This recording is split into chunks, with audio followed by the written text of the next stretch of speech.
Hey guys, learning school में आपका स्वागत है।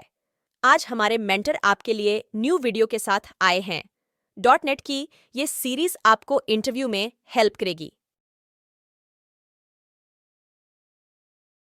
सब बढ़िया। आज हम लोग एक नई वीडियो के साथ आए हैं आपके साथ।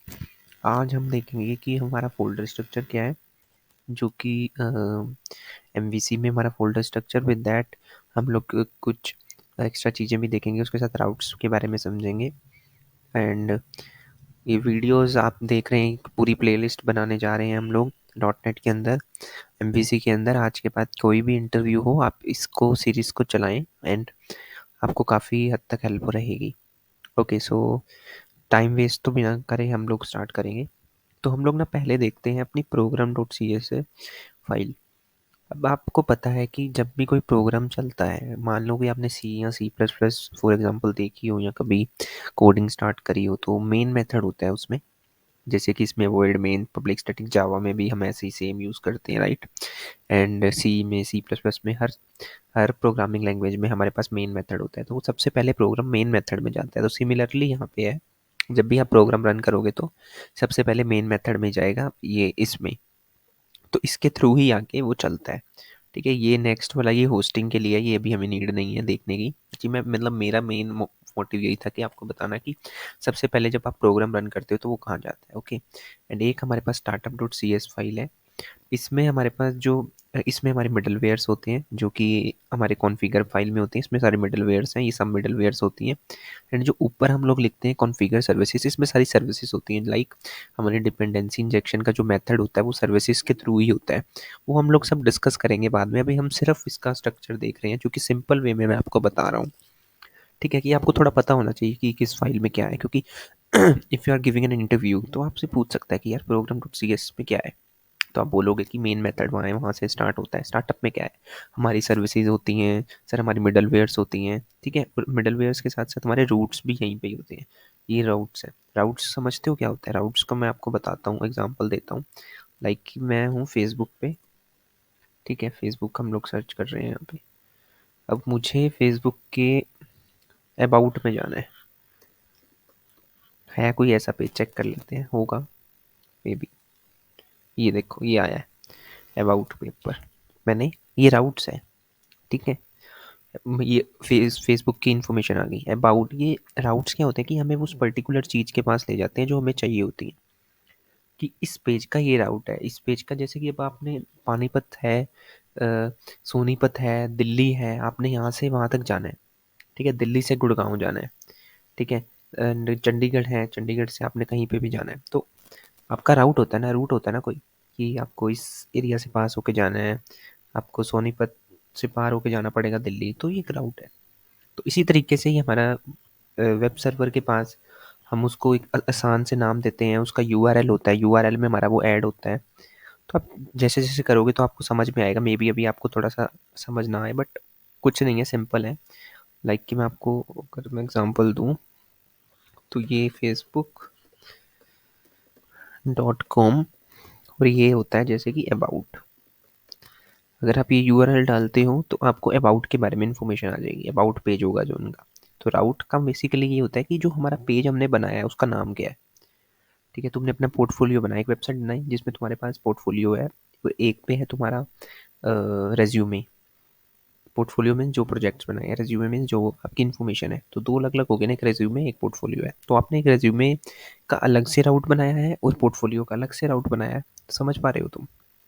तो ये है, कोई मुश्किल नहीं है। अब आगे आप जैसे जैसे हम लोग क्लियर होगा तो हमें समझ में आती रहेंगी चीज़ें। अभी एक ये होता है W W triple W root route. इसमें होते हैं हमारी C S S, JavaScript. कुछ हमें हमारे को जावा स्क्रिप्ट को यूज़ होती है, बिकॉज जे क्वेरी हम लोग यूज़ करते हैं मोस्टली। तो हम लोग तो जे एस फोल्डर में जाते हैं, ये भी हम पढ़ेंगे, डिस्कस करेंगे आगे। ठीक है, अब हमें जे क्वेरी के साथ करना है काम, क्योंकि अब ये रिएक्ट तो है नहीं, इसमें जे क्वेरी लगेगी, ताकि बिना रीलोड हुए पेज, जे क्वेरी होता है बिना रीलोड हुए पेज चलाना। So that is that. And C S S हमें पता ही है, कास्केडिंग स्टाइल शीट, जहाँ पे हम लोग अपनी डिज़ाइनिंग करते हैं। लिब होता है लाइब्रेरीज, बहुत सारी लाइब्रेरीज, अगर हमें ये देखो जे क्वेरी, बूटस्ट्रैप, ये सब यहाँ इससे ऐड होती हैं, ये भी करेंगे हम लोग। ठीक है, एंड यहाँ पे डिपेंडेंसीज में होती हैं कि जो हमारे पैकेजेस हैं मेनली हमें वो देखने होते हैं। प्रॉपर्टीज़ कुछ नहीं है, इसको लीव कर सकते हैं अभी हम। एंड यहाँ पे हमें देखने हैं कि क्या पैकेज है हमारे पास। ओके, कनेक्टिंग सर्विस नथिंग, इसके साथ तो कुछ नहीं करना। तो ये कुछ चीज़ें हैं जो आप पैकेज अभी हमने कोई इंस्टॉल नहीं किया हुआ तो अभी नहीं आ रहा है। लाइक अभी मैं पैकेज इंस्टॉल करता हूँ, टूल्स पे जाएंगे, नगेट पैकेज मैनेजर पे एंड मैनेज पैकेज, इस पे जाएंगे। अब मुझे कुछ इंस्टॉल करना है, लाइक हम लोग करते हैं एंटिटी फ्रेमवर्क, बिकॉज सबसे इम्पोर्टेंट जो रहता है ना वो एंटिटी फ्रेमवर्क ही रहता है। ये रहा, ठीक है। अब मैंने इंस्टॉल किया, मुझे वर्जन देखना है। लाइक हम लोग करते हैं 3, आप कोई भी वर्जन कर सकते हो पर सारे वर्जन ना कंपैटिबल करना। लाइक आपने एक 3 कर दिया और आगे वर्जन आप 5 कर रहे हो तो वो प्रॉब्लम क्रिएट कर देगा, सही चलेगा नहीं। लाइक मेरे ये वर्जन है, अब मैं मान लूँ कि ये वर्जन की ना जो मैं बाकी की पैकेज इंस्टॉल करूँगा ना वो इसी वर्जन के ही करूँगा, इसके आसपास के, ताकि अब मैं वो चल जाए। बिकॉज अगर मैंने एक 3 किया है और दूसरा मैं 6 कर रहा हूँ तो वो कंपैटिबल नहीं होगा ना, समझ रहे हो। तो इस वजह से अभी मैंने ये इंस्टॉल किया, ओके कर दो, एक्सेप्ट एंड देखते हैं। हो गया, इंस्टॉल हो रहा है। अभी यहाँ पे आ गया पैकेज का ऑप्शन, देख पा रहे हो। तो मेरे पास ये इंस्टॉल हो गया। ऐसे ही हम लोग और पैकेजेस डालेंगे, जब हम काम करेंगे ना इसके साथ तो हमें और अच्छे से समझ में आएगा, कोई प्रॉब्लम नहीं रहेगी। एक हमारा ना ऐप सेटिंग डॉट जेसन होता है, यहाँ पे हम लोग अपना जब हम डाटा एसक्यूएल सर्वर के साथ, पिछली वीडियो में ना हमने देखा था एसक्यूएल सर्वर इंस्टॉल करते हुए। तो अगर आपने नहीं देखा था वो पिछली वीडियो देख लेना, वहाँ पे हमने इंस्टॉलेशन कर रखी है विजुअल स्टूडियो की भी और एसक्यूएल सर्वर की भी। तो दोनों चीज़ें ईजी हैं बहुत। यहाँ पे हम लोग उसको कनेक्ट करने के लिए अपनी कनेक्शन स्ट्रिंग लिखते हैं। कनेक्शन स्ट्रिंग होता है कि हम लोग कनेक्शन बनाते हैं डाटाबेस का इसके साथ, डायनेमिक डाटाबेस, डायनेमिक अपनी वेबसाइट को बनाने के लिए, ताकि हम लोग डायनेमिक डाटा ले सकें या भेज सकें। ओके, तो ऐप सेटिंग डॉट जेसन उसके लिए यूज़ होता है, मोस्ट इंपॉर्टेंट है, ये चीज़ें आपको पता होनी चाहिए, ठीक है। अब हमारा ये हो गया, ये सब बेसिक स्ट्रक्चर तो सबको समझ में आ गया होगा यार, ये तो मैं समझता ही हूँ, है ना। अब हम जाते हैं कंट्रोलर पे, मैं आपको एक चीज़ समझाता हूँ। हम लोग कंट्रोलर बनाते हैं पहले। कंट्रोलर कैसे बनाना है, राइट क्लिक करो एंड ऐड, ये लिखा हुआ है कंट्रोलर, एमपीटी बनाएंगे, ठीक है। एंड नाम क्या रखना है, होम कंट्रोलर दिया है, होम नाम हम देते हैं बुक एंड एंटर। ये आ गया कंट्रोलर, राइट, कोई दिक्कत नहीं है ना। अब हम लोग इसको चला के देखते हैं कि चल भी रहा है, कुछ चेक कर लेते हैं, कोई एरर वेरर तो नहीं है, कुछ प्रॉब्लम तो नहीं आ रही। वी शुड चेक ना।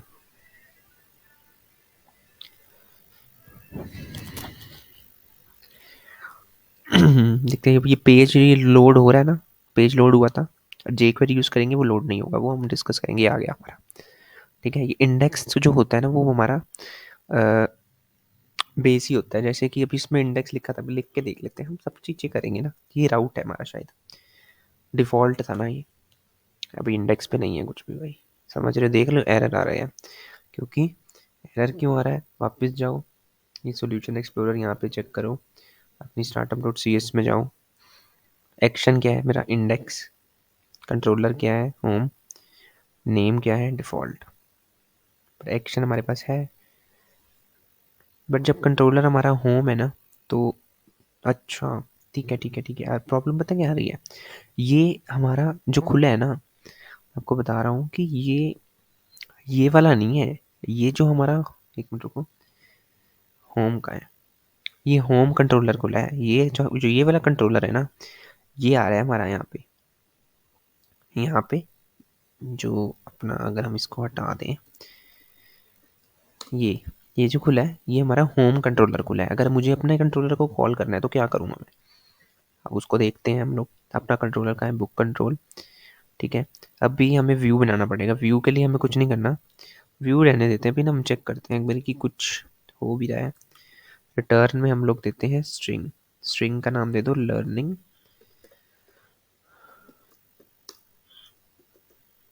एरर क्यों दे रहा है, तो इसमें इसमें ये प्रॉब्लम है कि हमारा टाइप का प्रॉब्लम था, मैंने चेक किया एक बारी। हमने आई एक्शन लिखा हुआ था यहाँ पे, बट जो हम अगर हम स्ट्रिंग रिटर्न कर रहे हैं तो हमें अपना टाइप रिटर्न टाइप चेंज करना होगा। ये तो सच पता है, मैंने देखा नहीं था उस टाइम। तो अब ये चलना चाहिए, राइट? आप लोग सोच रहे होंगे कि ये चलना चाहिए या नहीं, आप लोग बताएं, चेक करें कि चल रहा है या नहीं। ठीक है, अब हमारे को कंट्रोलर का नाम देखना है, और जो हमारा यूआरएल रहता है ना, उसमें दो चीज़ें रहती हैं, एक कंट्रोलर का नाम और एक एक्शन का नाम। एक्शन ये होता है, ये जो हमारा इंडेक्स है, यहाँ पे एक्शन है, कंट्रोलर है बुक। ओके, ये एक्शन मेथड्स कहते हैं उनको। तो हम लोग पहले लिखेंगे अपना बुक, लिख दिया। अब फिर मैंने लिखा इस कंट्रोलर का मेरे को ये एक्शन एक्शन दिखाओ। आ गया लर्निंग स्कूल रिटर्न। ओके, समझ गए? कोई डाउट नहीं होना चाहिए। ठीक है, ये रिटर्न टाइप है। जैसे मेरा जो हमारा नॉर्मल था पहले, वो होता है कि यार मुझे आई एक्शन चाहिए ना। ठीक है, तो इसमें हमारे को रिटर्न व्यू करना होता है। व्यू मीन्स कि कोई पेज HTML हम रिटर्न करते हैं, क्योंकि यार जब हमारे पास डाटा बेस से कुछ डाटा आता है तो हम व्यू की फॉर्म में करते हैं रिटर्न। लाइक मेरे को फॉर्म रिटर्न करना है या कुछ भी रिटर्न करना है, तो उस केस में हमारा ऐसे आता है, लाइक कि मेरे को इंडेक्स है, इंडेक्स पे मैं राइट क्लिक करता हूँ। ले मेरे को बंद करना होगा इसको। मैं इंडेक्स पे राइट क्लिक करता हूँ, ऐड व्यू। मेरे पास व्यू नहीं है, रेजर व्यू, रेजर सिंटेक्स चलता है इसमें। रेजर क्या होता है कि यार इसमें ना एक HTML होता है, रेजर सिंटेक्स में हम लोग ना अपने लॉजिक्स भी लिख सकते हैं। समझ रहे हो? एक HTML में हम अपना लॉजिक नहीं लिख सकते, बट हम रेजर में लॉजिक लिख सकते हैं। एक तरह से ना रिएक्ट में जैसे हम लोग करते थे ना, JSX में अगर किसी ने करा हो तो उसमें भी हम लोग ऐसी ही कुछ चीज़ें यूज़ करते हैं। सिमिलर थोड़ी सी चीज़ें सिमिलैरिटीज़ होती हैं, ताकि हम लोग ना सिमिलैरिटी इसलिए बता रहा हूँ ताकि किसी ने किया हो तो वो समझ जाएगा आसानी से। मुझे ऐड करना है, ये हमारा हम अपने हिसाब से कर रहे हैं। आप इसको फॉर्म को किसी भी तरीके से करो, ये इनबिल्ट है। अगर किसी को फॉर्म इनबिल्ट बनाना है तो वो ऐसे भी कर सकता है। मुझे इंडेक्स फॉर्म चाहिए। टेम्पलेट मॉडल कौन सा है हमारा, मॉडल सेलेक्ट करो। मॉडल कौन सा क्रिएट करना है, मेरे को फॉर्म क्रिएट फॉर्म बनाना है। ठीक है, इसमें मॉडल देखते हैं कौन सा है हमारे पास। ये तो इसकी नीड तो नहीं रहेगी। मॉडल क्लास पूछ रहा है, मॉडल हमने सच बनाया नहीं है अभी, है ना? मॉडल नहीं बनाया, ओके ओके ओके ओके, ये नहीं चलेगा। अभी हमें मॉडल बनाना पड़ेगा। मॉडल पता है क्या होता है? जो डाटाबेस के साथ काम करता है। वो हम लोग चलो नेक्स्ट वीडियो में कर लेते हैं अभी ना, फिर क्योंकि फिर ओवर समझ नहीं आएगा। अब ये चीज़ें बेसिक चीज़ें पता होनी चाहिए। थैंक यू अभी मैं गाइस। बेसिक चीज़ें बता रहा था, अभी फिर तुम लोग मिलेंगे एक थोड़ा न्यू सा वीडियो समझ के सको। साथ। सब्सक्राइब हम करें चैनल एकदम से को। हाई लेवल पे नहीं जाएंगे, बाकी क्योंकि इंटरव्यू के लिए पूरा बेस से हम आपको तैयार करवाऊंगा मैं। आपको पूरा एकदम बहुत अच्छे से हम लोग प्रिपेयर करेंगे आगे आने वाली वीडियोज़ में भी। सो